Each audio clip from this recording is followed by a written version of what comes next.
I had been looking for information about the use of oil lamps and came instead across this clever little method for making an oil-burning lamp in a jar. Link in the description. In Hoodoo-style magic spells, oil lamps are used like candles for setting lights on petitions.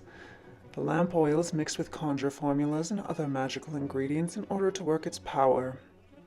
They are popular in regions where the weather is often too hot for wax or fat candles to be kept without danger of melting in storage. These lamps are essential tools in Afro-Caribbean magic practices, as well as American Hoodoo traditions that have been influenced thereby. Known for their versatility and effectiveness, these lamps are used for communication with spirits, protection, command, and manifestation.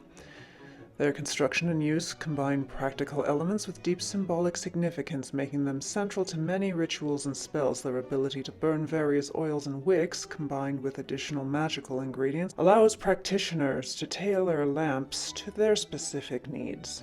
In these systems of magic, lamps often represent the presence of spiritual forces. The flame serves as a beacon, attracting energies, spirits, or deities, while also symbolizing clarity, transformation, and persistence. The end.